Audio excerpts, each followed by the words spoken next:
Waktu itu kayaknya kita pernah ngobrol, belum ada kepikiran buat jadi full time musisi gitu kan. Masih Ildo ditepok. Ini tayangnya kapan sih?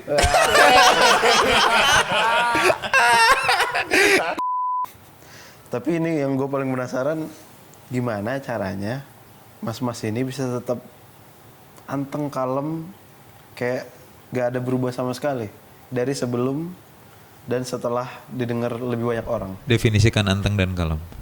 Kalau yang gue lihat mas-mas ini kayak ya santai aja. Ini mah fana bro, semua kayak approach-nya bagus banget. Oh itu tapi bener banget. Itu bener. Itu bener banget. Kali ini saya berkesempatan mengobrol dengan mas-mas kita semua, tidak lain dan tidak bukan Perunggu. Saya mengikuti Perunggu dari EP mereka yang bertajuk Pendar, dan sangat menyenangkan melihat Perunggu terus bertumbuh dan berkembang sampai pada tahapan yang berseloroh tuh bisa disebut sebagai band viral. Ada banyak hal yang sangat gue ingin tahu dari mas-mas ini tentang bagaimana mereka bisa tetap anteng dan kalem terlepas dari begitu besarnya pencapaian yang mereka dapatkan dalam rentang waktu yang cukup singkat, tentang ekspektasi yang secara tidak langsung dihasilkan dari berhasilnya album Memorandum, dan tentang apakah mereka mempertimbangkan untuk menjadi full time musisi. Teman-teman, inilah obrolan saya dengan Perunggu, dengan Mas Ildo, Mas Maul, dan Mas Adam. Terima kasih dan selamat menyaksikan. Tapi pada tahu gak sih mas, sekarang Perunggu pendengarnya banyak banget? Menyadari iya, karena kami kerap ngulik jumlah listeners gitu, dashboard sosmed kami ulik, kami cek gitu kondisinya kayak gimana. Bukan yang tiap hari dicek, enggak gitu, cuman belakangan ini lagi agak aneh gitu, karena trajectory-nya. Karena kalau misalkan trace back dari pas EP Pendar 2020, Memorandum 2022 ya memang progressing sih iya, tapi nggak pernah yang hockey stick gitu, nggak pernah yang tiba-tiba wuk gitu. Ya bukan band viral gitu kan bercandaannya.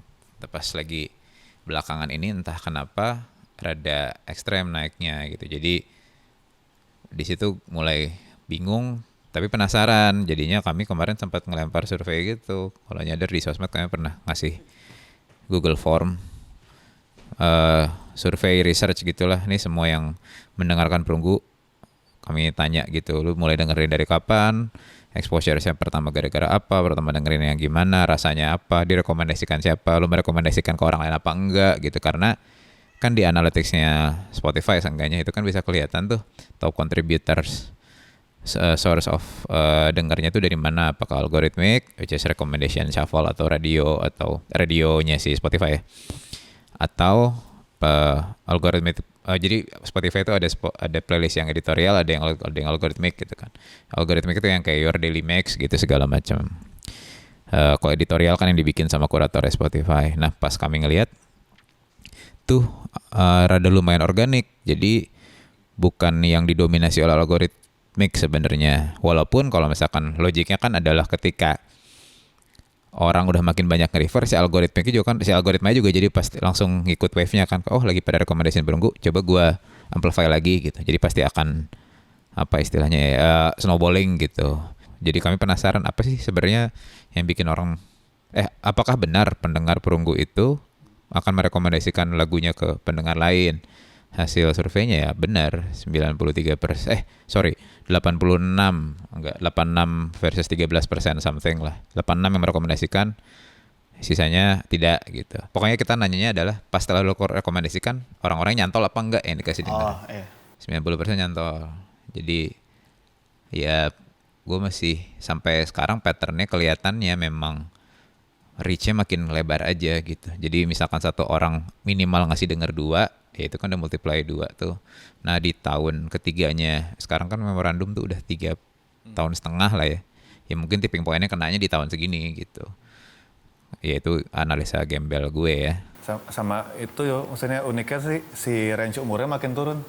Makin muda. Makin muda. Dari yang mungkin awal dengerin Perunggu kan ya umurnya range kita nih sama gitu. Seumuran kita 30 awal gitu. Iya. Terus makin turun sampai sekarang SMA gitu. Gokil. Jadi dibawain di lagu ini. Di kemarin ada yang nge-share anak-anak Alizar ya. Iya. Iya. Ada apa sih tuh acaranya? Kayak acara Bagi rapor. kayak iya kan udah mulai akhir semester tahun ajaran gitu kan, mereka ada waktu kayak pekan kesenian gitu-gitu. Oh lah. iya. Si band SMA-nya mau bawain perunggu gitu kayak. Sama yang paling ini juga yang berasa tuh mungkin dari tahun pertama yang nonton yang merunggu sekarang itu aja gitu kan.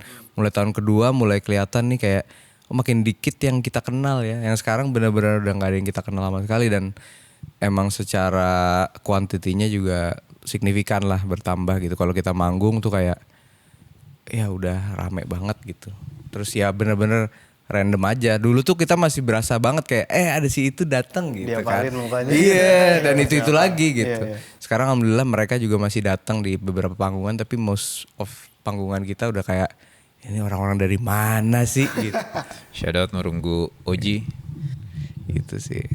Terus sama ini juga yang gue sadari adalah yaitu kan gue nggak main TikTok ya, tapi suka ngepoin aja gitu. Kok lagunya perunggu makin banyak nongol gitu kayak. Ya selain karena emang ya dia nge-feed algorithmically karena gue buka pakai akun perunggu gitu ya. Tapi jadi kayak kok banyak sih gitu. Tapi satu hal yang melegakannya adalah rata, dalam artian lagunya nggak cuma 1, 2, 3 yang rame gitu. Kan jarang ya ada band yang album pertama meledak, album kedua juga imbang gitu. Kayak mungkin respon dari audiensnya, penerimaannya, dan total streamsnya gitu. Tapi nggak tahu kenapa ya, gue ngelihatnya imbang lo nanti nih album 1, album 2 perunggu nih. Amin. Amin aja. Mas Maul sih sering nge-tweet, suka bagus banget nih album 2 Nah, itu perunggu nih. Gue jadi Bangke. iya sih. Itu enggak ya, itu tuh statement dari perspektif gue sebagai pendengar band gue sendiri. Narsistik sih. Tapi gue juga di rumah juga gitu tuh kayak Tuh. gue dengerin sendiri. Aduh, bagus banget. Harus ada itu. Nah, dia paling kesel deh kalau udah kita udah gini-ginian. Nggak, tapi apa jokes aside, apa ya, buka dapur dikit deh. Ini tuh technically album 3. Karena album 2-nya kami buang. Hah? Jadi kami udah sempat bikin bank demo yang jumlahnya tuh 1 album. Ya, itu dari habis memorandum udah mulai rilis, kami udah mulai bikin lagu lagi kan. Nggak ada yang kemana-mana lagunya, maksudnya kayak yang paling nyisa yang ikut album paling ada 1. Itu pun karena emang dia beda sendiri dari dulu, kayak ada 1 lagu yang nanti pas udah rilis tau lah kayaknya lagu yang mana. Kayak dari 1 udah pada, dari pas demo lagu itu nongol udah pada nandain tuh kami bertiga. Kayaknya gini deh lagunya deh gitu. Terus jadi kan proses kreatifnya masih mirip sama memorandum. Jadi mulai bikin garis, gue bikin lirik sama draft, terus tukar-tukaran file gitu. Yang gue rasakan yang bikin kenapa si demo album kedua yang dibuang itu terjadi itu karena di kepala gue selalu ada pertanyaan, apakah lagunya akan sebagus memorandum gitu. Jadi intentionnya udah salah tuh. Akhirnya scrap.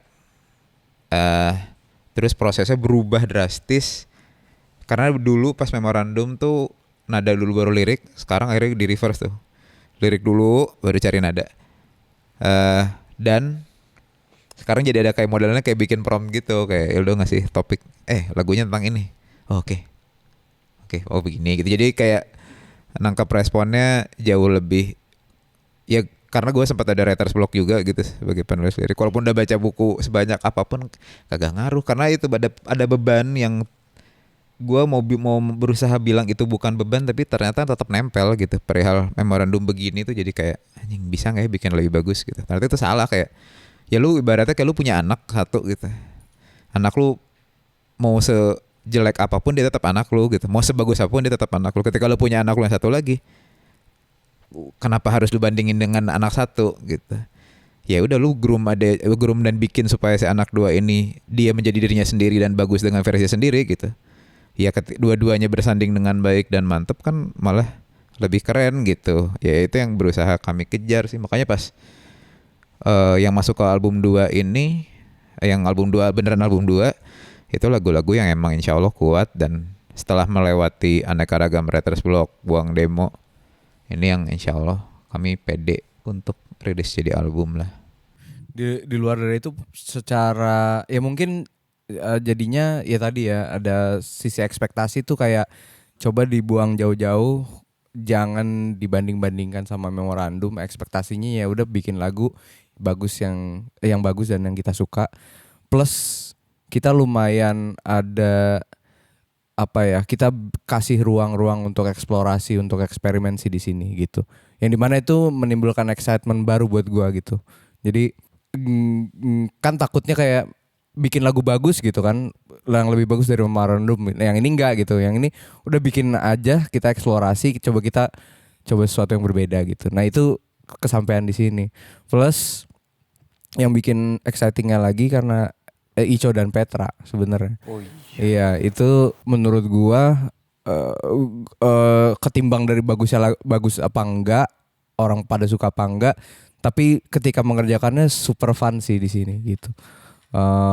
Ya kita belajar banyak juga. Itu sih hal-hal itu yang gua coba ambil dari Pendar ke Memorandum tuh, kita coba leveling up dengan proses produksi yang lebih bagus lagi. Yang ini proses producing yang lebih proper, lebih kreatifnya tuh jalan banget gitu. Itu kita dapat banget dari Petra sama Ico. Jadi di luar dari gimana pun hasilnya, kalau gue pribadi sangat puas dengan proses pengerjaannya sih gitu.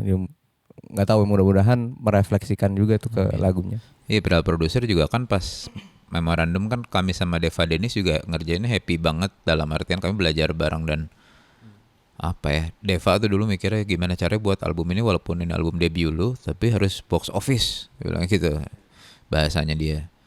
Jadi bikin produksinya proper banget, sound nyari banget gitu, nyari pinjaman gitar dan ampli sana sini, shout out Bapak Wiku, nyari drum pinjem punyanya Mas Konde, X Samsons, studio cari yang bagus segala macam. Dulu nguliknya lebih ke apa, bukan gear ya, apa ya equipment kali ya, sama alat-alat penunjang nyari. Ya walaupun kitanya juga mainnya juga harus bener kan. Nah kalau si Ico sama Petra approach-nya ada beda. Mereka lebih, itu beneran mereka apa ya, satu ngebiarin kami mau ngapain, tapi di saat bersamaan mereka juga selalu punya ide yang anjing kok bisa ya begini ya, ada gitu ya gitu. Jadi apa ya, lebih main sama lebih interaktif, dalam arti karena kan kalau misalkan sama Deva Dennis itu kami ada chief engineer-nya tuh, ada Ano yang ngerekamin. Jadi Deva Dennis ngasih mood segala macam. Kalau si Ico Petra karena mereka emang tipe produser yang emang megang DAW, jadi mereka implementasinya kayak gue ada ide lain langsung dieksekusi gitu. Jadi emang beda cara main. Nah itu yang bikin excitement-nya lebih ke beda cara main, bikin itu jadi lebih seru juga gitu. Karena belajar lagi, nambah gitu apa yang kita pelajarinnya. Kalau gue pribadi ada, karena gue nyanyi, jadi Petra dan Enrico kan mereka sudah merekam aneka ragam musisi terbaik Indonesia ya gitu. Gue kan kayak, ini kalau gue ngeteknya jelek, buang-buang waktunya mereka nggak ya? Karena mereka ngeproduksi yang lain juga kan. Iya. Jadi di rumah latihan dulu nyanyi benar gitu, biar pas lagi ngetek langsung bisa cepet gitu. Termasuk main gitar juga kan, gue selalu bego banget. Sekarang jadi nggak bego-bego amat lah gitu. Sama apa? Ya itu sih mereka. Tapi ada satu statementnya Petra gitu pas rekaman awal-awal yang bikin gue kayak oke nih, insya Allah ini decision yang benar gitu, dengan jalan bareng sama Petra Ico. Tuh ya Petra bilang kayak, ya gimana pun caranya, walaupun kami yang produce, gimana pun lagunya harus bisa kalian bawain live dengan gaya kalian biasa main live gitu. Karena perunggu tuh di situ, kata Petra. So kayak anjing ya juga ya gitu. Jadi ya backing track segala macam untuk nunjang beberapa lagu ya tetap ada, tapi ketika dengan bikin kemasan lagunya adalah udah langsung ngebayangin di panggung kayak apa, itu tuh gue kayak oke. Bener nih gitu, sesuai dengan apa yang kami bayangin, karena kami suka banget panggung sih ya. Kami suka rekaman, tapi manggung tuh apa ya, hewan yang berbeda dan tiap panggung bisa beda pengalamannya gitu kan. Terus ya itu gue dulu sempat ada kekhawatiran, apakah gue akan bosan membawakan Pastikan Riuh ataupun 33 kali gitu.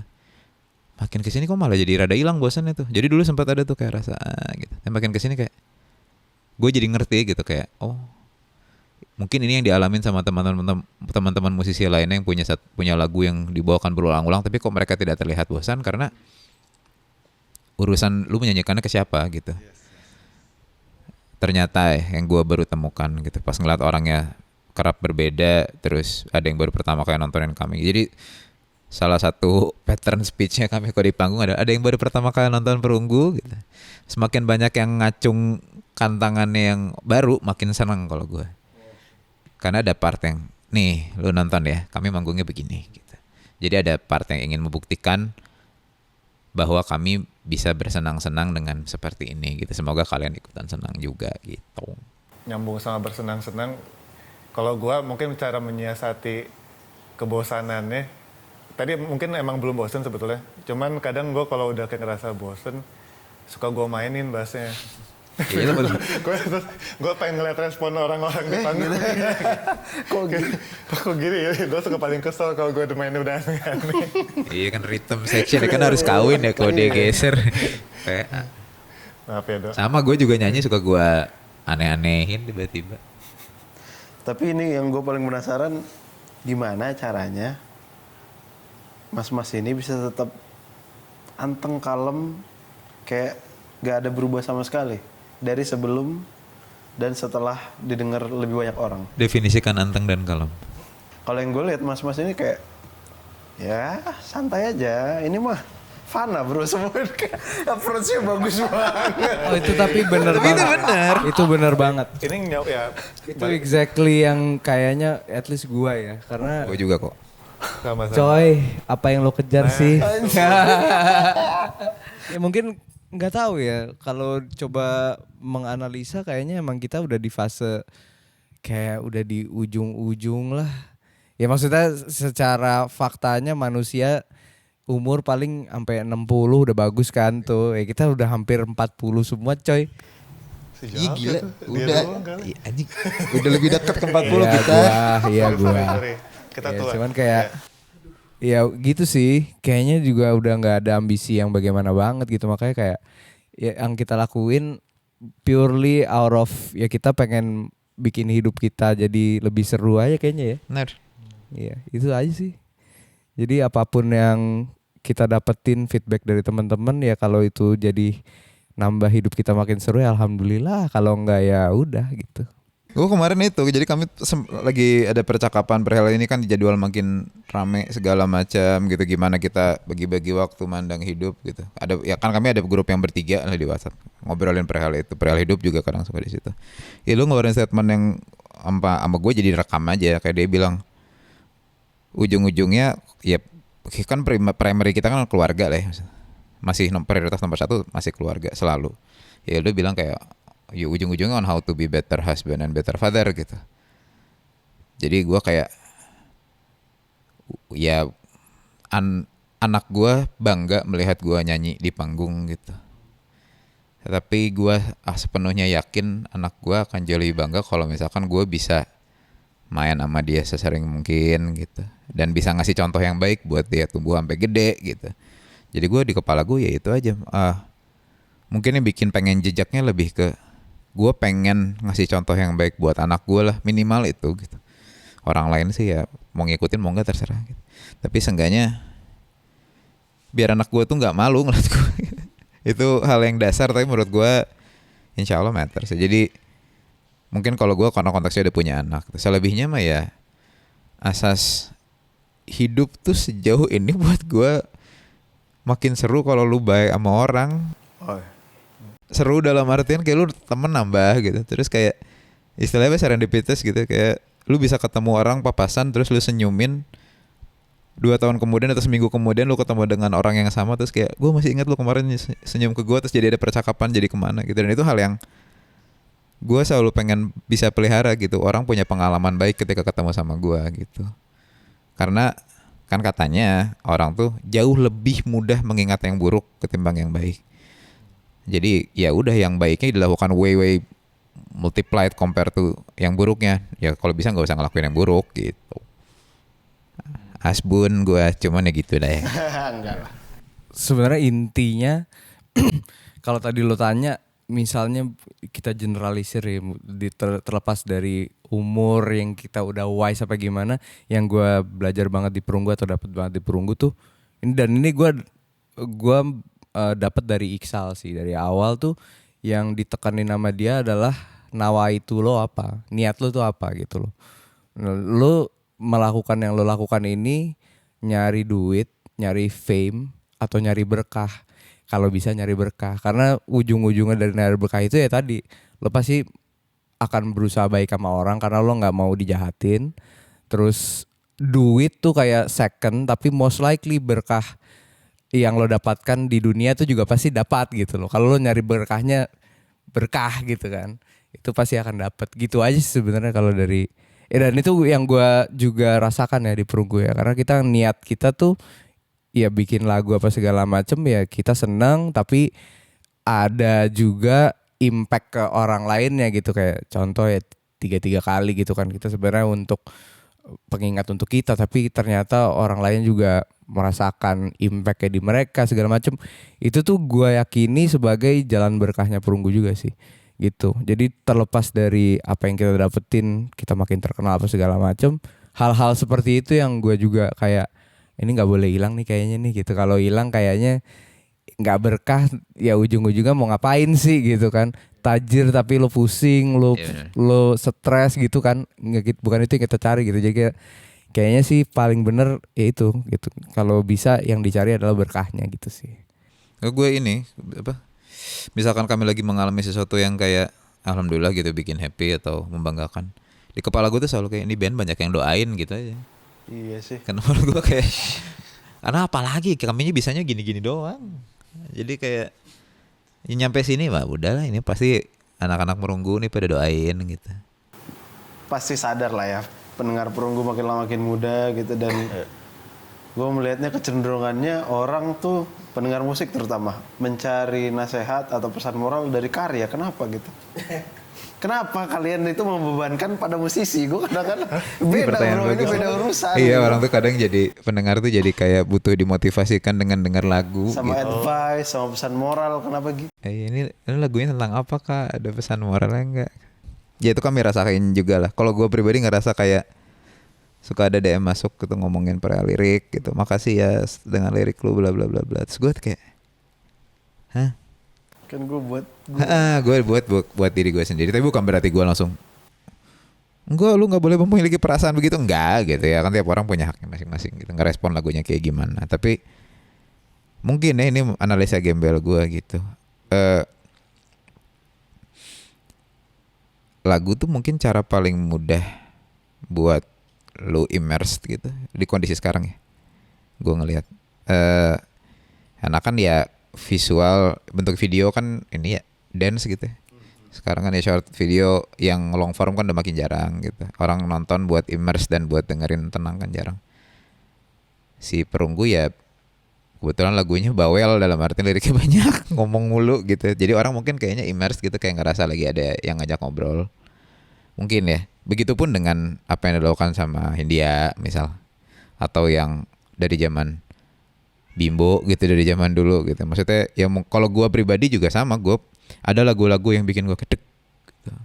Karena kalau gue dengar lagu momennya pasti gue lagi fokus dan immerse gitu. Ketika dengar ada lirik itu kayak jadi fokus gitu ya. Mungkin itu yang bikin orang jadi kayak menjadikan lagu tuh adalah medium yang mudah dikonsumsi dengan dalam gitu, dengan serius dan diresapi kali ya.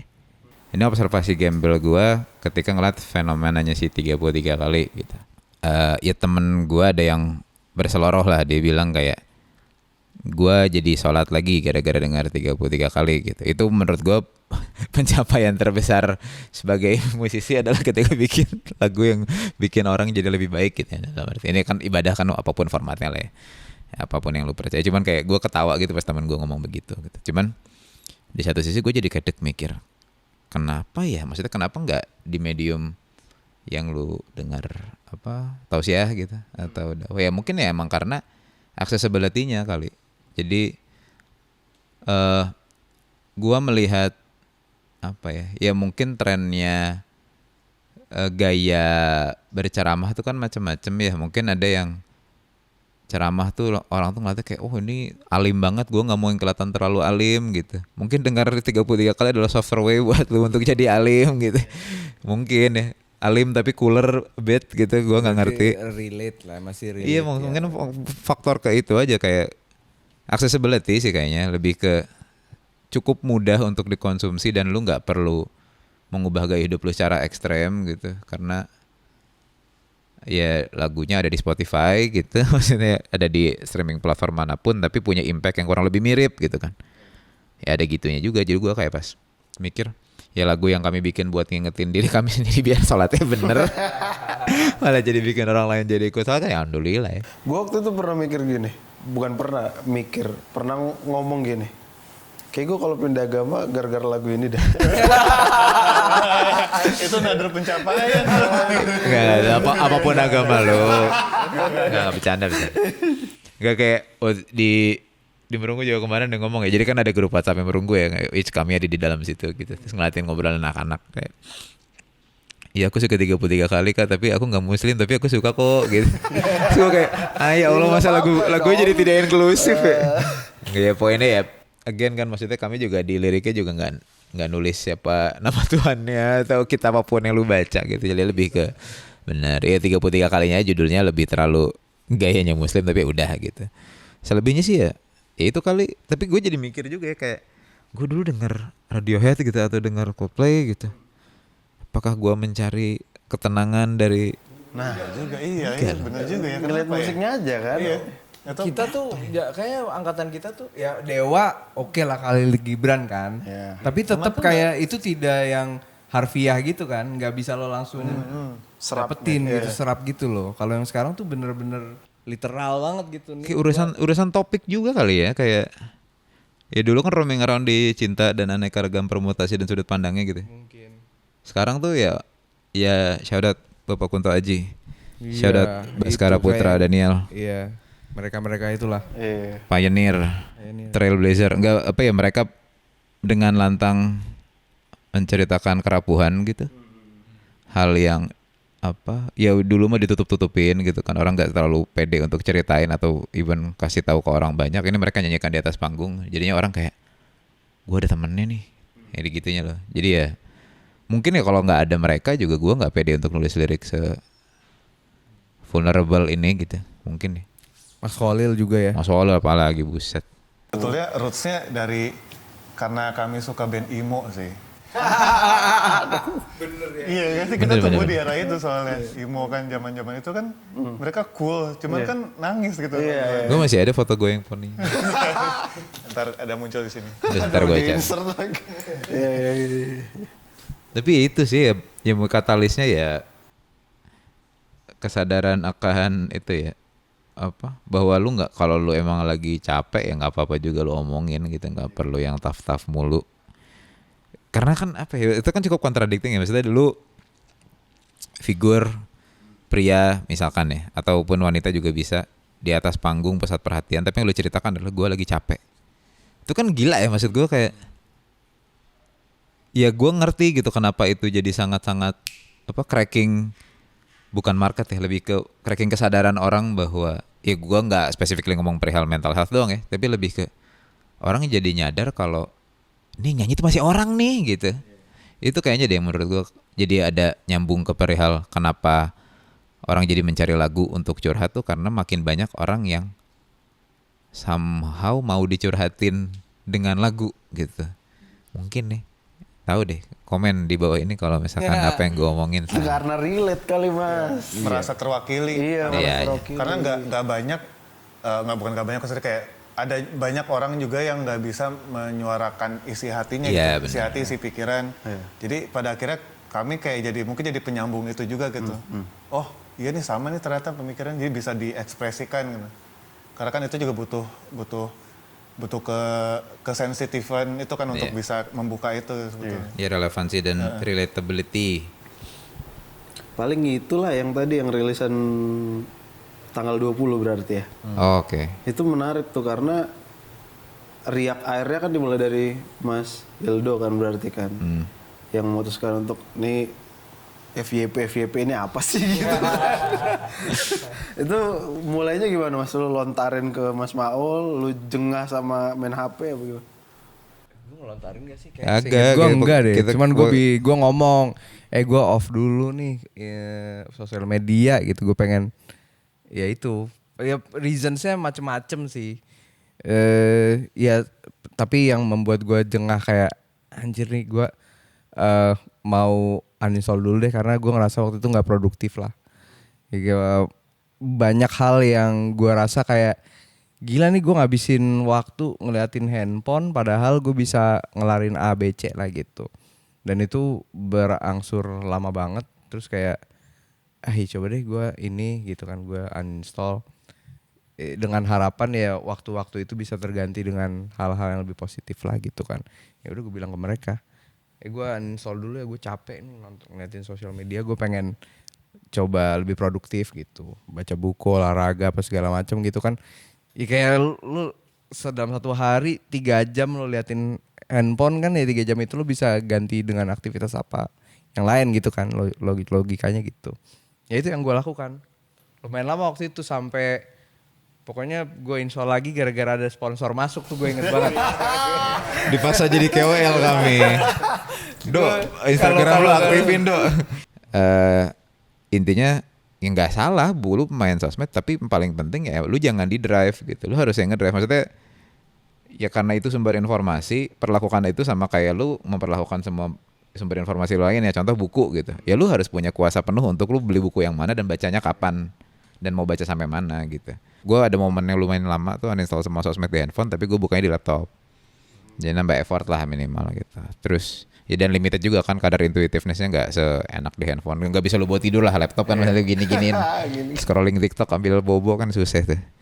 Itu sama ya jadinya jadi itu pas gue bikin ya si chorusnya kan liriknya, aku tak perlu kenal dirimu atau membaca tulisanmu gitu. Gue harap semua tetap begitu, banyak yang butuhkan perhatianku. Jadi lebih ke gue harusnya nggak merhatiin ini deh gitu. Tapi waktu bininya Adam pas baca liriknya, ini semua lagi berantem sama siapa sih?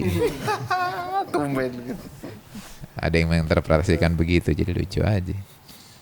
Makanya lumayan si promonya kita bikin lumayan rada lebih dipepetin ke tema, karena misalkan nyebrang ke jadi takutnya jadi lagu beef atau dissing kan kayak nggak enak ya. Emang Perunggu mau nyari musuh? Kagak.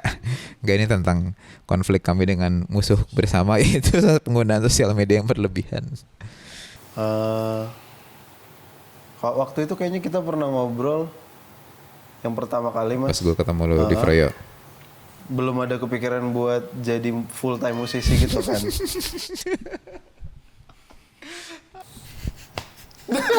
Masih Ildo ditepok. Karena obrolannya muncul dari situ. Yang ini nih. Dia buka. Ini tayangnya kapan sih? Gue udah mikir aja pertanyaan ini gak muncul, alhamdulillah. Terakhir anjing. Aduh. Aduh gimana biar diplomatis. Ya kita pembicara intinya adalah lu ketemu awal waktu itu tahun berapa berarti? Gua 2 tahun yang lalu. 22 akhir atau 2023 awal 2 lah. tahun yang lalu ya. Ya itu belum ada pembicaraan sama sekali. Saat ini pembicaraan itu lagi dimulai. Asik. Gitu aja ya. Sudah terbuka Sudah pintunya. terbuka gitu. Gitu.